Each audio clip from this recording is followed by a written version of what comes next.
Hey guys, Game Dog here, and welcome back to Let's Play Crusader. Alright, so in this episode we're going to be finishing off the third dungeon. There's really not much we need to do left. And, well, actually there's only like 3 major things we have to do left. The first of which is, a area we can get to, once we use that little tap handle. So you go down the river, we can go into this, go in there, thank you. Yeah, so, now we're here. Now, it might be, now through this door right here is another puzzle. This one is actually quite simple. See, there are these swinging balls here, and, ow. The main gimmick here is that you have to push this dynamite, but the balls can push the dynamite into the spikes and activate it. You don't want this to happen. So, you have to be kind of, you need to be kind of careful when pushing the dynamite through there. You're gonna see me fall on a lot of spikes here. I don't know why.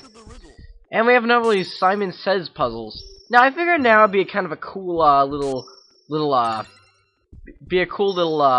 time to, say something, real quick. I recently got a 3DS, and I gotta say, I am really impressed by it. And, I have a feeling this was a really good investment. This is $250 well spent, because, well, I haven't even bought any games yet, and I'm already having a blast with it. The only games I have is the ones that came with the system and this Excite Bikes game that Nintendo is offering for free in celebration of the eShop coming into existence, so to say. I think the offer ends June 7th. What am I saying? I posted a video earlier today or yesterday, depending on how my internet decides to behave here. So, you know what? Go download Excite Bikes 3D. It's free. It's pretty fun. Go do so. The other games are quite fun as well. I especially like that like Find Me RPG. And well, I'm quite excited to see what they're going to be doing with these kinds of games in the future. So I can't wait to see some of the summer releases. I'm especially looking forward to Mario Kart. I'm a Mario Kart fan. Regardless, so now this is the second of 3 Simon Says puzzles right here, and this one is a little bit harder. However, if you're pretty good at these, they won't really give you much trouble. Yeah. Now, what you're not seeing here is that I actually cut out a little bit. Like, for example, right there, I actually cut out a little bit. You might notice the audio kind of clipped. The reason for that is because I'm using a Word document outside my emulator to write down the clues because I'm terrible at these puzzles. I am not even joking. Regardless, that was the last one. And we did all that for a chainmail, a new armor. Yeah, so that's our first armor upgrade. One of 4. Apparently there are 5 armor upgrades, but we're gonna get 5 in here. Now you're gonna see a lot of jump cuts in this video. I just like to make it very efficient. Well, my friend, I was looking for something to eat. But there was only an old stone tablet.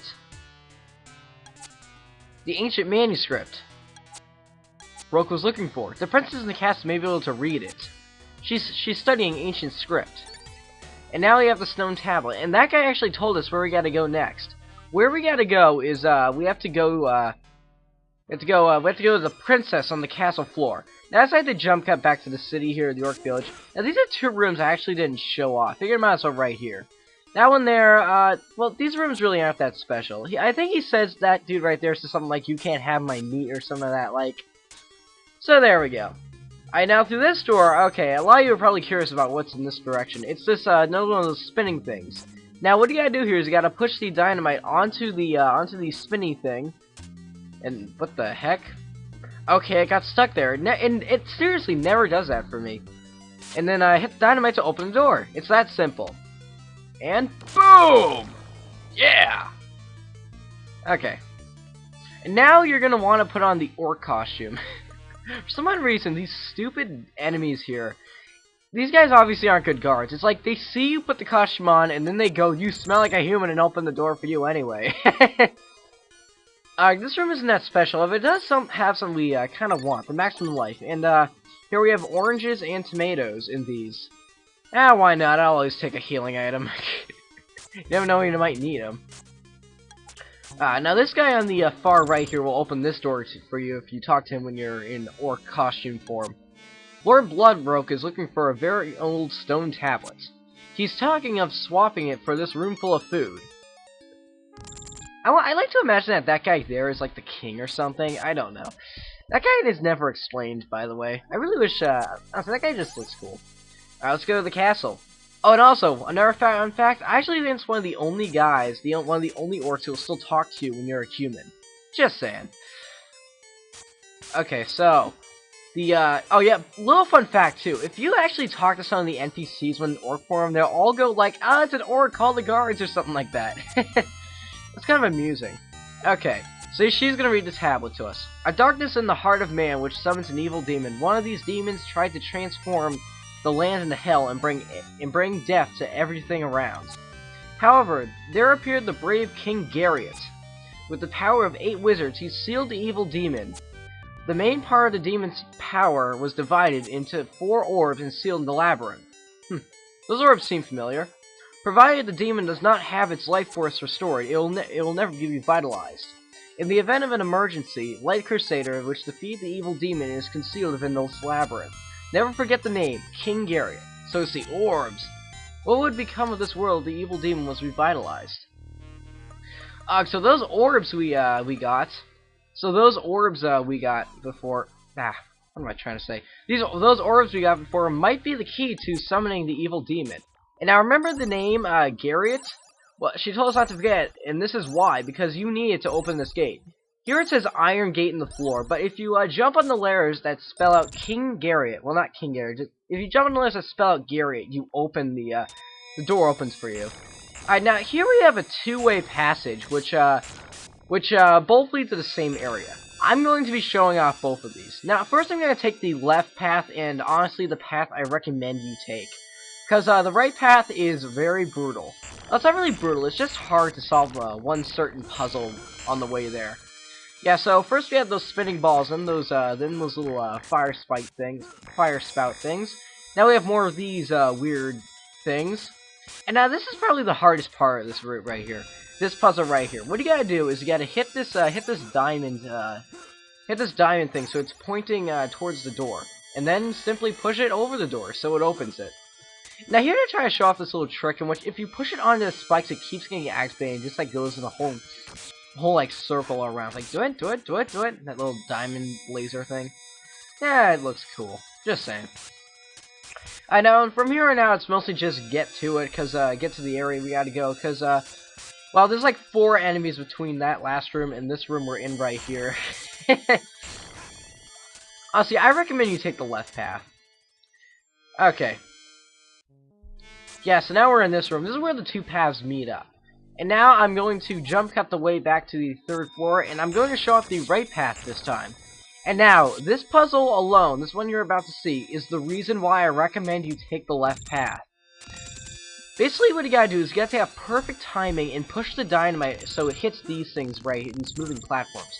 If it happens to fall into spikes, just quickly push it to the door as fast as you possibly can. Like, honestly, if you can do that how they intend you to do that, you deserve, like, a medal or something, because, ugh, I have never been able to do that puzzle.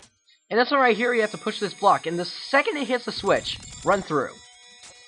And then, we have these, undead demons, these undead characters, which we can't kill, by the way. So just jump as best you can, over the platforms here. And now the 2 paths meet up, and I have to... One second. Okay. In this room we have a fountain. And now this is probably one of the more unique rooms of the game. It's like a 5-way intersection. It's kind of weird. Okay, so hitting these switches moves the platform around, but I recommend you don't really bother with the switches because you can easily just jump across. I don't know, just saying. And now, ooh, a shop. Can you show the crest? No, I can't. Yeah, so apparently we need an item called a crest in order to purchase anything there. We're going to be getting that later. Alright, so hitting this switch makes this platform move this way. And now go through this door to proceed. And now we have a new enemy, the zombies. The zombies, I kid you not, are the only enemies in the game which can inflict a status ailment on you. They can poison you. And the things that can poison you are, the things that can cure poison are cheese and water. Yeah, and you get a whole bunch of cheese and water throughout the game, but these are the only enemies in the game that can poison you. Kinda dumb. Actually, there is one other enemy, but it's a power swap of those guys, so I don't think it really counts. So now we have one of these weird puzzles. You have to make them all you have to make them all of the same sign. And of course, I get it wrong. You have to turn them all circles, not X's. Alright, now let's go through the door. And now for single-handedly one of the most annoying puzzles of this game. You literally need perfect timing to do this. Push that ball so it lands on this platform. I made that look easy. That is one of the hardest puzzles in the game. Probably the hardest. I am not even joking. You are going to fail that multiple times. I don't think I've ever been able to do that on my first try. But you know what? What we get for it is far worth it. We get the Relayer, a new sword. So yeah. That's kind of cool right there. You can like step on and off the switch at the same time. Have to let the gore go like up and down. That's a door opening sound? Wow, that was bad. What have I done to deserve this? Well, you were a villager in the which the cult was trying to sacrifice. Whatever. And now here's wait, no, this isn't the room I think it is. Easiest puzzle ever. Hit the switch, the door opens. Are my cows safe? Didn't orcs say that in the third dungeon? Huh, just saying. Alright, and now, this is kind of a unique room right there. Yeah, see, look, there are two Davids, and the enemies are in the reflection. You can't see them in their normal reality kind of thing. I notice a lot of games like this puzzle. For some odd reason, I really like these. Yeah, see, for example, I can hit them from way back here, even though I can't see them. And that's a black potion, which, I kid you not, poisons you. Yeah. There's an item in the game that poisons you. And right there is a secret passage. You're supposed to learn about that later, but I decided I'd cut it now. Decided I'd get it now. Oh, come on, we have to defeat them all over again. Yeah, let's just cut that right out. Let's just cut that right out and go through the door. And now this puzzle right here, push that ball against the wall here and push it towards the switch. And then hit this one towards the other ball so it catches it, and then just push it onto the switch. In order to get this guy. My wife is still being held. Will you take me with you? It's too dangerous. Please wait here. I understand. See you guys next time on Let's Play Crusader. Thanks for watching.